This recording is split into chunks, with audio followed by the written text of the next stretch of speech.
네, 안녕하세요. 공동체 심리연구소 마음친구 권유셉입니다. 우리는 계속해서 자아 상태의 구조에 대해서 이야기를 하고 있고요. 부모님의 모습이 내 안으로 들어온 부모자, 그리고 내가 어린 시절의 모습이 여전히 어른이 된 나에게도 남아있는 아이자, 그리고 어른이 된 이후에 완성된 형태로 만들어진 가장 이성적이면서 지금 현재 평소의 삶을 살아가는데 적절하게 구조화되어 있는 어른자, 이 세 개의 자아가 실제로 우리의 삶 속에 역동하고 있다고 했죠. 그리고 부모자는 주로 상대방에게 애정을 주는 그런 보호적 자아와, 그리고 상대방뿐만 아니라 나의 삶도 통제하고 싶어하는 통제적 자아로 구분이 되고요. 또 아이자는 타자들의 욕구와 욕망을 더 많이 들어주기를 원하는 순응적 자아, 순종하기를 원하는 순응적 자아와, 내 욕구를 실현하는데 더 많은 에너지를 사용하는 자유로운 자아로 또 나눠지게 됩니다. 자, 그런데 이 부모자, 어른자, 아이자의 형태에서만 끝나는 게 아니라 이게 서로에게 또 영향을 주죠.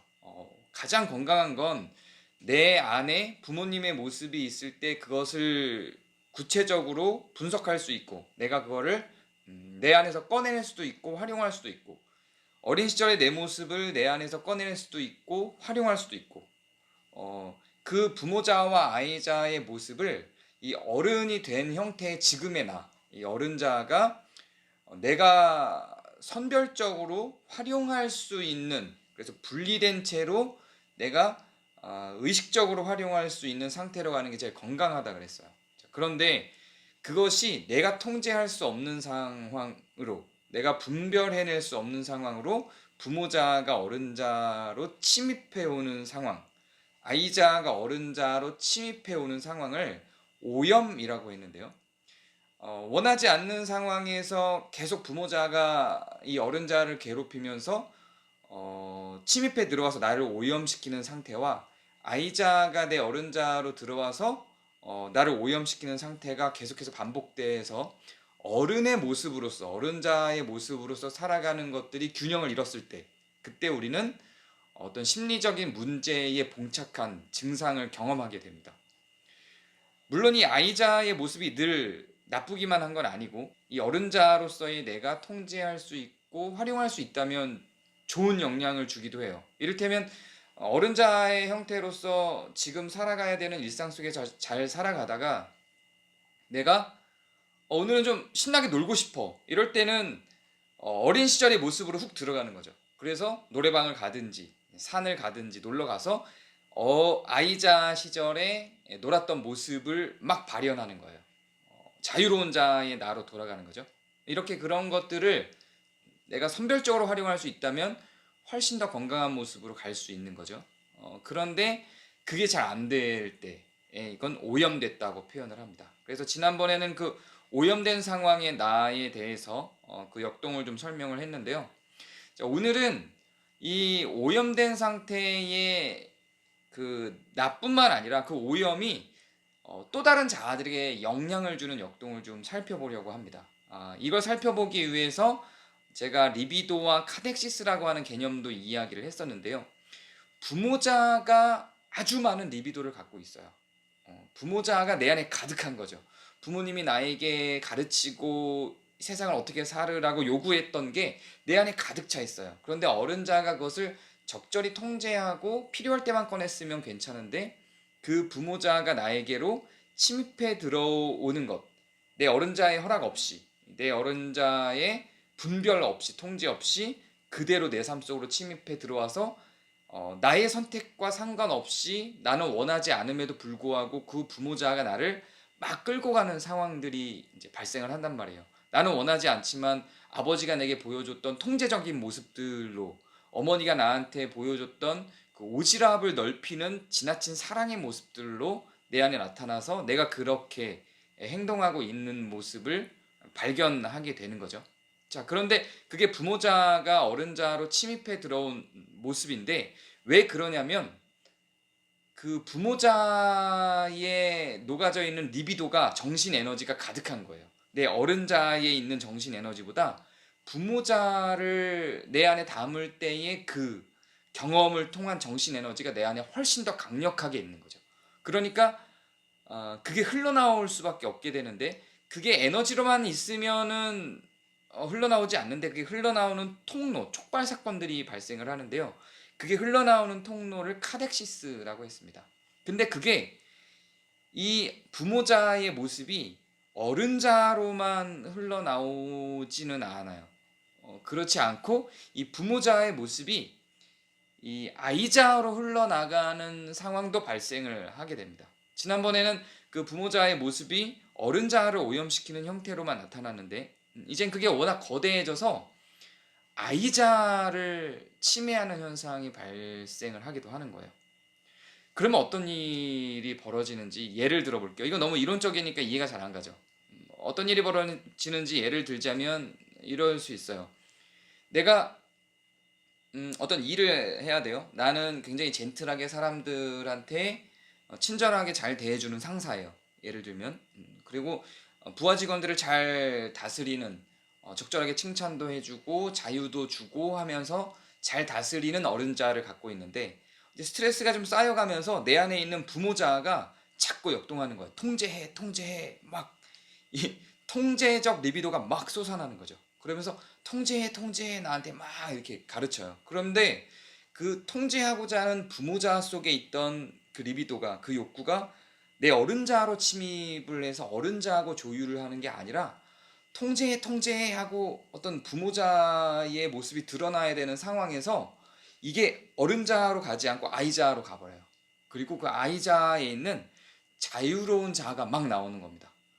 그러면서 통제를 하고 싶은 상황이에요. 사실은 내 주변 환경과 부하 직원과 가정과 내 일들을 원래는 통제가 아니라 필요에 따른 적절한 조율을 해야 되는 건데, 어른자에 의하면. 그런데 그렇게를 못하고 부모자가 워낙 강력해져서 통제하고 싶은 욕구가 막 있는데 그걸 차단하고 막아버리는 거죠. 그럼 그 에너지가 어디로 흘러가냐면 아이자를 불러오는 형태로 갈 수도 있다는 겁니다. 어른자로 가는 게 아니라. 그러니까 어른자를 오염시키는 게 아니고 그 부모자가 아이자를 침입해서 부모자가 드러나고 싶은 건데 원래는, 근데 아이자가 나오는 거예요. 그래서 막 그 상황들을 통제하고 싶은데 통제해서는 안 되는 어떤 이유들도 있을 거고, 그걸 통제하는 내 모습이 너무 싫을 수도 있고, 그러면서 아이자로 가서 다 내팽개치고 놀러 가버리는 거예요. 그렇게 자유로운 자아의 모습이 막 드러나는 거죠. 혹은 내 리더십을 갑자기 상실하고 순응하는 자아의 모습으로 가버리는 거예요. 그래서 눈치를 보는 상황으로 가고, 타자에 의해서 결정들을 다 맡겨버리는 상황으로 가기도 하는 거죠. 이렇게 해서 부모자로 가고 싶었는데 아이자로 막 침입해 들어가는 그런 상황이 발생을 합니다. 그러면 그 아이자로 간 상황에서는 통제가 안 돼요. 그때부터는. 이게 부모자가 어른자로 오염될 때는 그래도 조율하면서 통제가 되거든요. 그런데 그 부모자가 아이자를 오염시키면서 흘러갔을 때는 이 아이자에게 어떤 결정권이 가면서 이때부터는 통제 없이 어디로 튈지 모르는 결정들을 막 하고 살아가게 됩니다. 근데 자기 자신은 되게 재밌어요. 그렇게 되면 신나게 살아갈 수 있어요. 그런데 그 사람이 하고 있는 일이나 주변 사람들은 굉장히 의아해하고 피해를 받을 수 있는 상황들이 되죠. 이렇게 자주 발생하는 패턴을 갖고 있는 사람들은 창의적일 수도 있어요. 그래서 굉장히 예술적인 감각들을 많이 표출하기도 합니다. 툭하면 스트레스 받으면 아이자로 그냥 가버리는 거거든요. 그래서 아이자가 내 어른자와 부모자를 다 대체하는 구조로 가는 거니까요. 그럴 때는 아주 창의적이고 매우 재밌는 사람이 되기도 합니다. 그러나 일은 망가뜨릴 수 있고요. 그 일이 사실은 굉장히 너무 중요해서 스트레스 받아서 아이자로 간 건데, 그 일이 전혀 중요하지 않은 것처럼 대하고 완전히 포기해버리고 아무렇지도 않은 것처럼 그 일들이 사실은 무의미한 것처럼 대해버리는 상황들로 가기도 합니다. 또 다른 어떤 형태는 이게 서로 순환해요. 좀 더 진행이 되면 이게 막 순환하는 구조로 가기도 해요. 이게 더 힘들죠. 부모자로 인해서 막 스트레스를 받았어요. 막 통제하고 싶은 욕구들, 아니면 막 참견하고 싶은 오지랖, 그 보호적 자아가 막 발동하는 상황들이 나왔어요. 그게 좀 너무 지나치게 리비도가 가득해서 그 카덱시스가 어른자로 가지 못하고 아이자로 흘러가요. 근데 아이자가 돼서 막 놀러 갔어요. 막 놀러 가서 다 잊어버리고 그냥 난 오늘 놀 거야 이러고 회사에 출근도 안 하고 막 놀아요. 그런데 놀면서 계속 걱정이 되는 거죠. 그래서 다시 부모자로 돌아가요. 그리고 또 통제해요. 이게 계속 순환이 되는 거예요. 근데 이런 사고의 구조가 지속적으로 발생하는 사람들은요, 이게 수동 공격이라고 정신분석에서는 표현을 하죠. 이런 성향들이 많아질 수 있어요. 왜 그러냐면, 왜 수동 공격이 나오냐면, 통제하고 싶은 욕구가 있는데 그 통제를 하는 것 혹은 오지랖을 넓히는 보호적 자아를 활용하는 게 스트레스를 주기 때문에 그걸 안 하려고 하면서 아이자아로 흘러가요. 그런데 이 아이자아로 흘러가서 재밌게 장난스럽게 그 사람을 대하게 되는데 그 상황과 사건과 사람들을 대하게 되는데 그냥 막 아이처럼 모자르게 대하지 않고요. 교묘하게 대해요. 또 부모자아로 또 가는 거예요. 이렇게 순환이 계속되면서 수동 공격적인 성향을 발생시키죠. 이럴 때는 주변에서도 이 사람을 예측하기 힘들고요. 나 자신도 그렇게 돼버린 나 자신도 스스로의 행동과 결정을 예측하기 힘들어집니다. 그래서 이런 사람들은 행동하지 않아요. 오히려 행동하지 않고 고민을 계속합니다. 그러면서 아주 수동적으로 행동을 합니다. 행동을 하긴 하는데 수동적으로 행동을 해요. 그런데 머릿속에서는 그 계산들이 계속해서 돌아가요. 스트레스가 굉장히 커지게 되겠죠.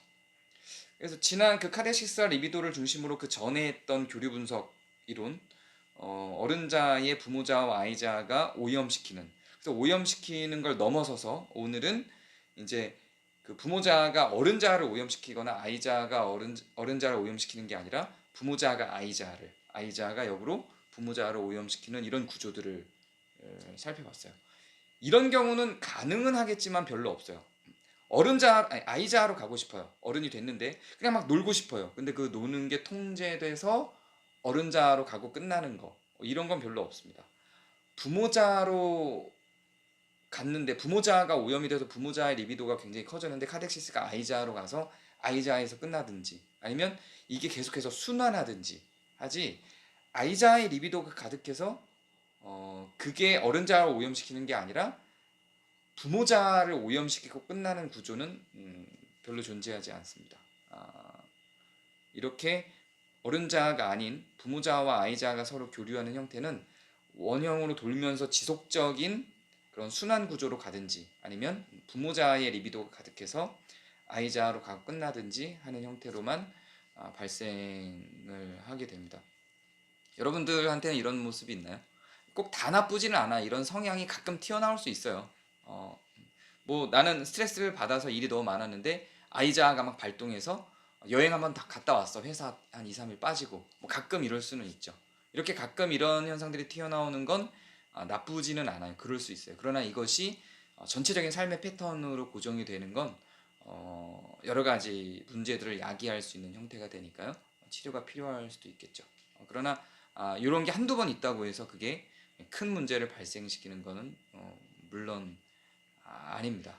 이제 자아 상태에 대해서는 자아 상태의 어떤 원론적인 내용에 대해서는 이제 오늘까지 하고요. 다음 시간부터는 우리가 인생 각본에 대해서 이야기를 할 겁니다. 교류 분석에서는 이 인생 각본이 가장 핵심적인 이론입니다. 근데 그 교류 분석에서 이야기하는 인생 각본도 자아 상태 구조를 기본으로 이야기를 하게 돼요. 그래서 인생 각본을 이야기하는데 지금까지 설명했던 이 자아 상태의 내용들이 계속해서 나오기는 할 겁니다.